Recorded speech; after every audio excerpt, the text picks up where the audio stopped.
You are about to learn one of the biggest secrets in the history of the world. It's a secret that has huge effects for everyone who lives on this planet. Most people can feel deep down that something isn't quite right with the world economy, but few know what it is. Gone are the days where a family can survive on just one paycheck. Every day it seems things are more and more out of control, yet only 1 in a million understand why.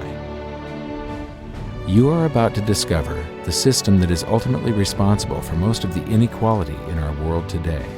The powers that be do not want you to know about this, as this system is what has kept them at the top of the financial food chain for the last 100 years. Learning this will change your life because it'll change the choices that you make. If enough people learn it, it'll change the world because it'll change the system. For this is the biggest hidden secret of money. Never in human history have so many been plundered by so few, and it's all accomplished through this, the biggest scam in the history of mankind.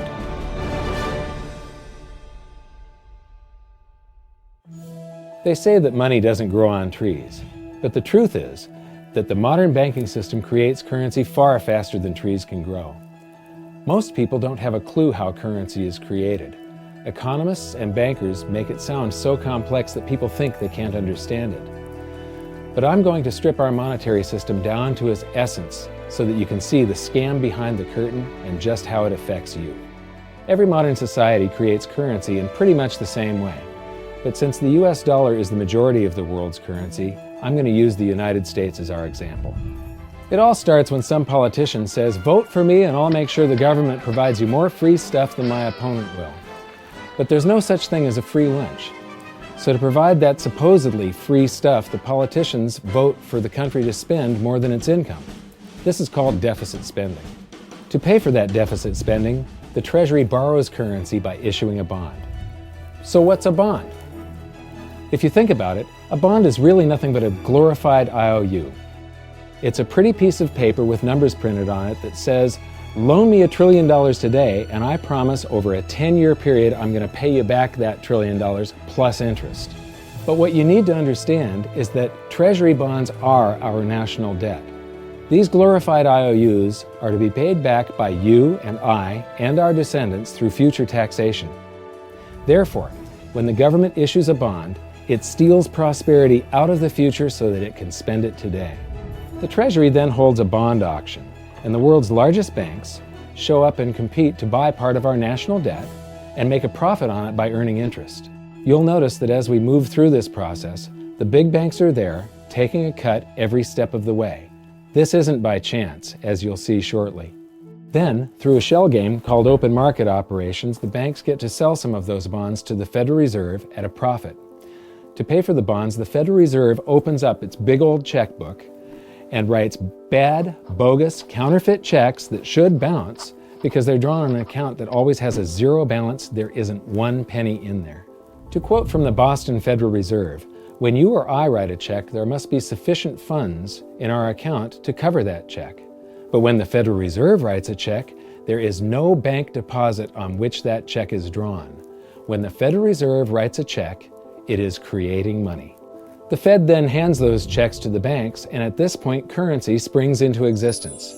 The banks then take that currency and buy more bonds at the next Treasury auction. But what is a check? A check is also an IOU. When you write a check, you're making a note that says, "Here's my IOU for cash. All you have to do is go to the bank and pick it up." Now, it's very, very important that you understand this process because we're going to come back later and show you the devastating effect this has on you. The Treasury issues IOUs, bonds. The banks then buy those IOUs with currency. The Federal Reserve then writes IOUs, checks, and hands them to the banks in exchange for the Treasury's IOUs, the bonds. And currency is created. So what's really happening is the Federal Reserve and the Treasury are just swapping IOUs, using the banks as middlemen, and abracadabra, presto, currency magically springs into existence. This process repeats and repeats over and over again, enriching the banks and indebting the public by raising the national debt. The end result is that there's a buildup of bonds at the Federal Reserve and currency at the Treasury. This process is also where all paper currency comes from.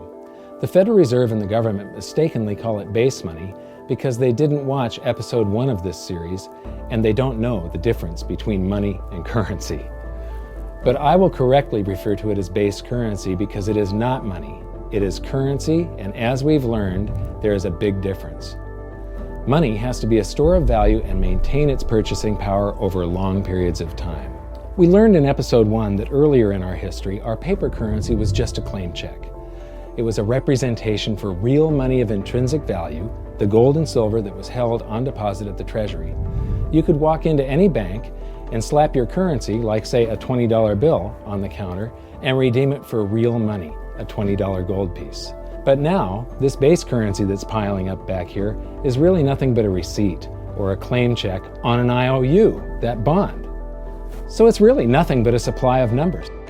The Treasury then deposits the newly created currency into the various branches of the government, and the politicians say, "Hey, thanks for that." And the government does some deficit spending on public works, social programs, and war. The government employees, contractors, and soldiers then deposit their pay in the banks. Now, this may come as a shock to you, but when you deposit your currency with the bank, you're not actually depositing it into an account to be safely held in trust for you. Instead, you're actually loaning the bank your currency, and within certain legal limits, they can do with it pretty much anything they please. This includes gambling in the stock market and loaning it out, at a profit, of course. Now this is where the machine of currency creation really gets cranking, because this is where something called fractional reserve lending comes into play. Fractional reserve lending is exactly what it says. The banks are allowed to reserve only a fraction of your deposit and loan the rest out. Although reserve ratios may vary, I'm going to use a 10% reserve ratio as our example. If you deposit $100 in your account, the bank can legally take $90 of it and loan it out without telling you. The bank must hold $10 of your deposit in reserve just in case you want some of it. These reserves are called vault cash. But why does your bank account still say you have $100 if the bank has stolen $90 of it? Because the bank left IOUs it created, called bank credit, in its place. Now I know this sounds crazy, but here it is in black and white from the Fed. Commercial banks create checkbook money when they grant a loan simply by adding new deposit dollars in accounts on their books in exchange for a borrower's IOU. These are nothing but numbers that the banks type into their computers. And even though these bank credit IOU numbers are very different from base currency numbers, because they only exist in computers, they are still currency. So now there is $190 in existence. Now the reason people take out loans from the banks is to buy something. They're going to buy a house or a car or something like that. So the borrower takes the $90 that the bank loaned to him from your account, and he pays the seller of the item. But then the seller deposits that currency into his account, and his bank loans out 90% of that and leaves bank credit numbers in its place. So now there's $271 in existence. This process repeats and repeats until under a 10% reserve ratio, an initial deposit of just $100 can create up to $1,000 of bank credit, all backed by $100 of vault cash, just 10%. But as I said, reserve ratios vary wildly. On some deposits, it's 10%, on others, it's 3%, and on some forms of deposits, reserve requirements are 0. The result is that the expansion of the currency supply by the banks is far greater than even this example would lead you to believe. So once again, when currency is deposited in the banks get to lend it out, and then it gets redeposited and relent, redeposited and relent, redeposited and relent over and over again, creating bank credit all the way. This is where the vast majority of our currency supply comes from. In fact, 92 to 96% of all currency in existence is created not by the government, but here in the banking system. Now, massive amounts of currency spewing into society may at first sound like a fun idea. That is, until you remember one of the most important hidden secrets of money from episode 1, that the prices of everyday goods and services act as a sponge on an expanding currency supply. The more currency we have, the more prices rise. This is where inflation comes from. The true definition of inflation is an expansion of the currency supply. Rising prices are merely the symptom. So our entire currency supply is nothing but a couple of bucks whipped up in this hocus-pocus scam where the Treasury and the Federal Reserve swap glorified IOUs, and a bunch of numbers that the banks just type into their computers. That's it. That's our entire currency supply. It's nothing but a supply of numbers. Some of them printed, most of them typed, and there is nothing else. But if you thought that was crazy, get ready to enter the twilight zone of modern economics. We work for some of that currency supply. True wealth is your time. But we trade away moments of our lives, hour by hour, day by day, and year by year, for numbers that somebody printed on pieces of paper or just typed into a computer. Now those numbers represent our blood, sweat, tears, labor, ideas, and talent. We are what gives the currency its value. But here comes the really cruel joke. We work hard so that we can save some of that currency, so that we can pay the tax collector. In the United States, it's known as the IRS. They then turn it over to the Treasury so that the Treasury can pay the principal plus interest on that bond that the Federal Reserve bought with a check drawn on an account that has nothing in it. Now let's do a recap on this section, because this is where the system begins to rob you and I on a massive scale. Much of our taxes are not used for schools, roads, and public services, but to pay interest on bonds that the Federal Reserve bought with a check drawn on an account that has nothing in it. The Federal Reserve is committing fraud. But here's one of the biggest secrets of them all. Before the establishment of the Federal Reserve, there was no need for personal income tax. The Federal Reserve was created in 1913, and that very same year, the Constitution was amended to allow income tax. Do you really think this was just a coincidence? Ask yourself how much income tax you've paid over your lifetime. Much of it has been silently siphoned away into the hands of those who own the system. Yes, this system has owners. Who they are is an even bigger secret that we'll get to shortly.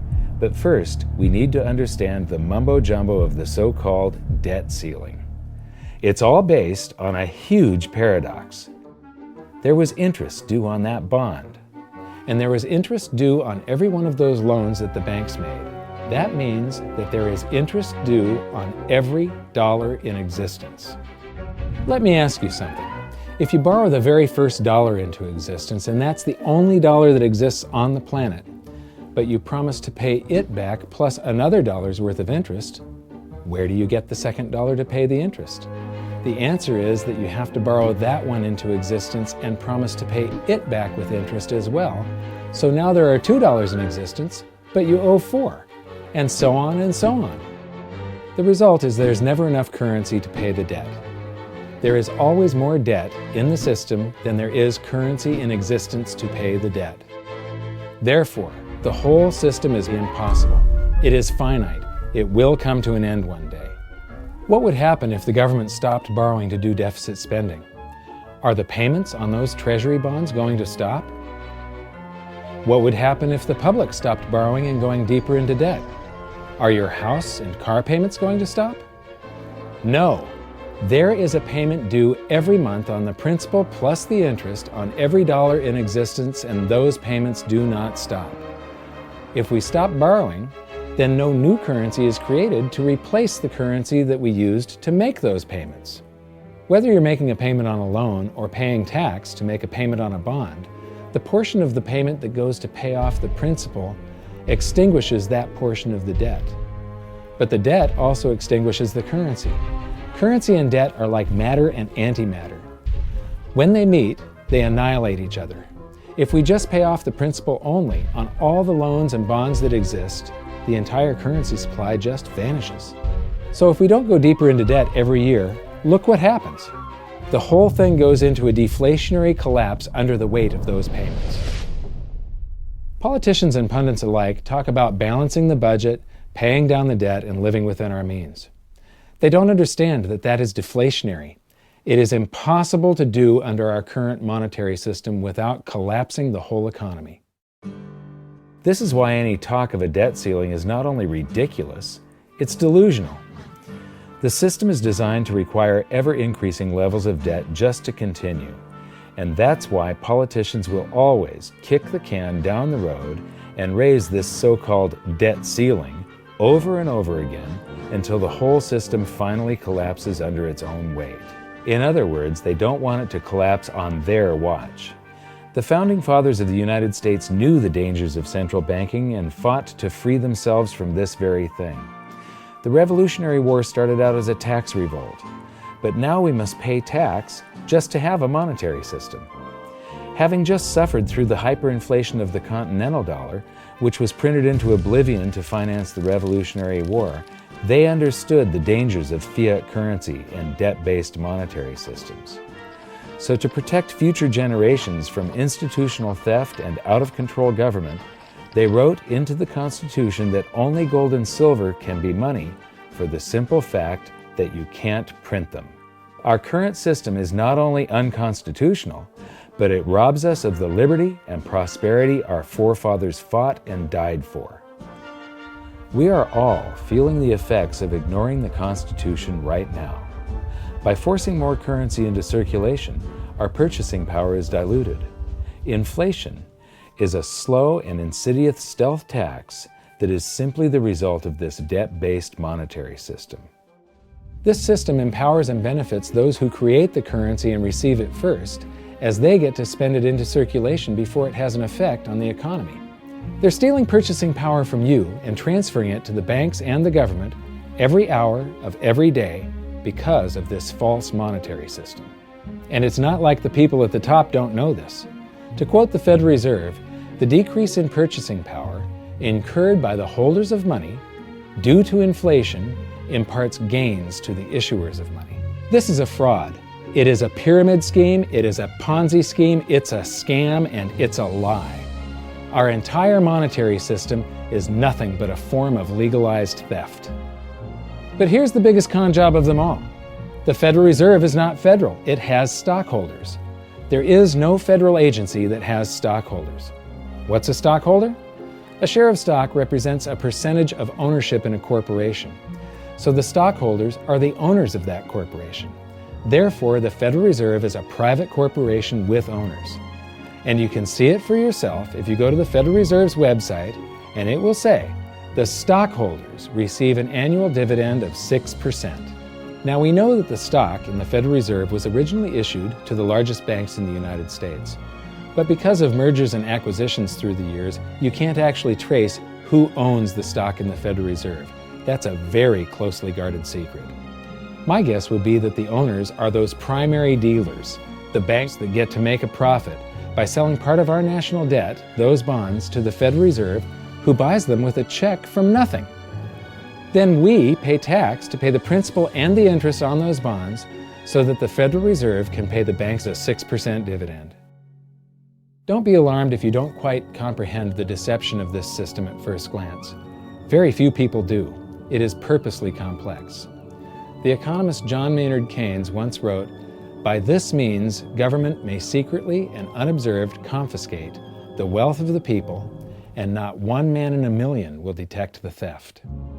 I believe that presented correctly, anyone can understand this system, regardless of how complex it is. So let's do a recap and break it down even more. The way the system works is that, step 1, the government creates glorified IOUs. These bonds increase our national debt and put the public on the hook to pay it back. Step 2, IOUs are swapped to create currency. The Treasury sells the bonds to the banks.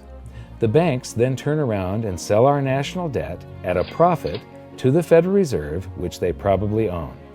The Federal Reserve then opens its checkbook that doesn't have a penny in it and buys those IOUs with IOUs that it writes, checks, on a checking account that has a zero balance.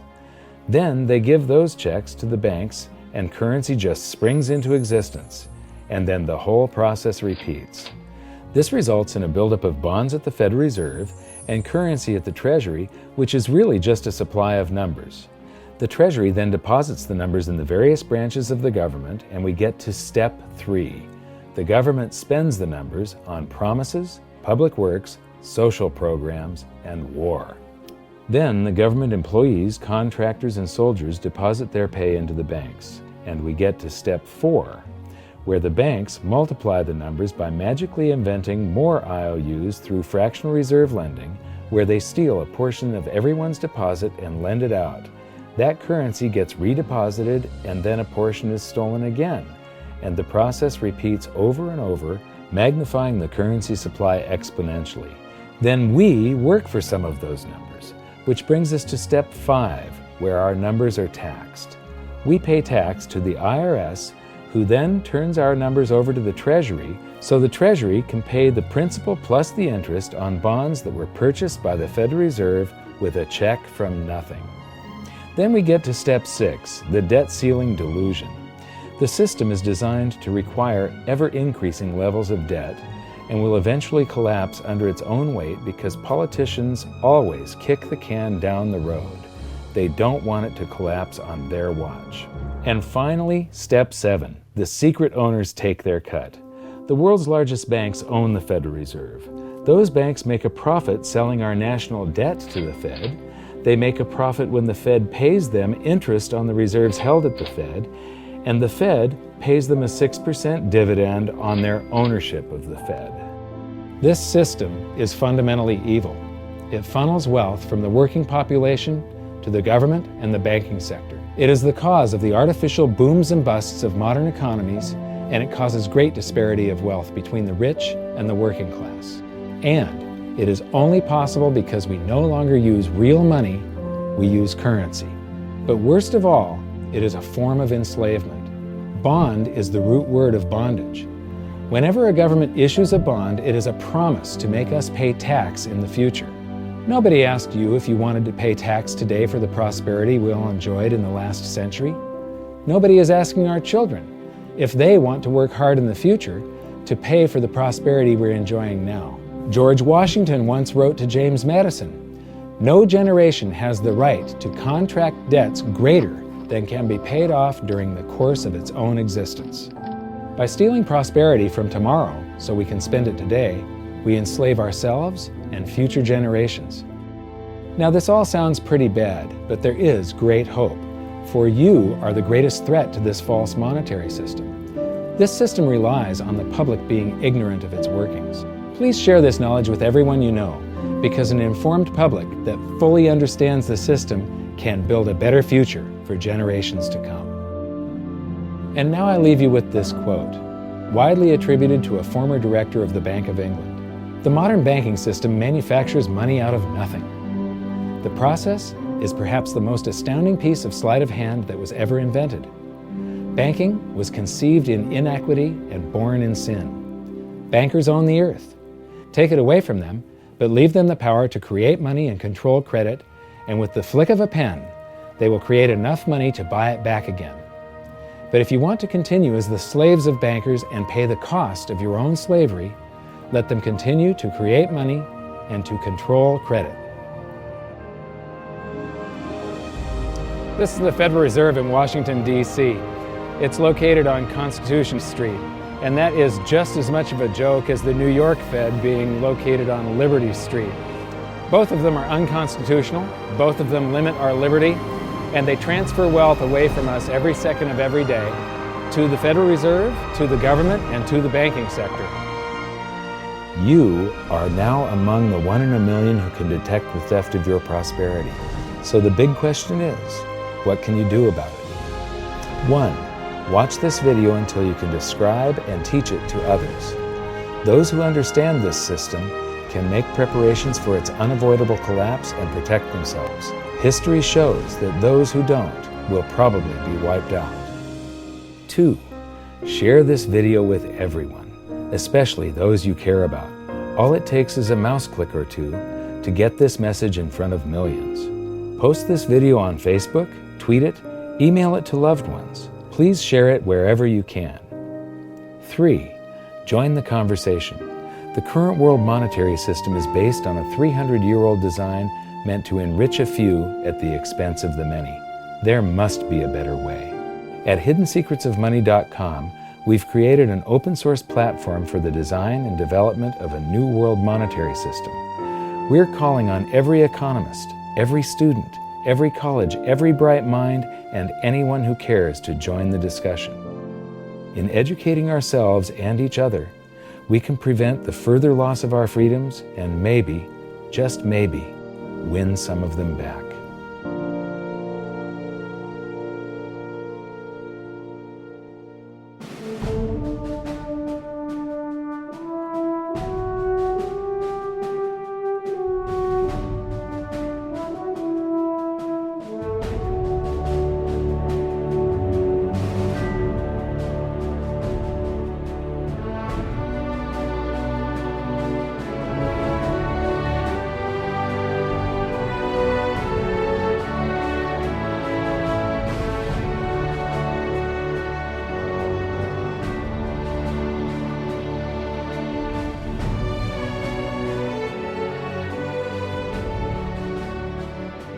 I think your episode 4 is very beneficial, very helpful. It's going to introduce these ideas to a lot of people, and like I've just been talking about, we have to change people's mind, and the more they understand it, the better. And I think we're at this point now where more people in the last several years, 4 or 5 years, have thought about the Fed than they ever have in the previous 95 years. So I think an explanation and diagrams to show it is very helpful, because quite frankly, they're not going to get it in their grade school. They're not going to get it in their high schools. They're not going to get it in college unless they're in a very rare circumstance to understand how this works. You know, for years before I got involved in really studying gold and some of the things I write and talk about today, I was a monetary economist for decades. You know, in your video, you talk about the primary dealers.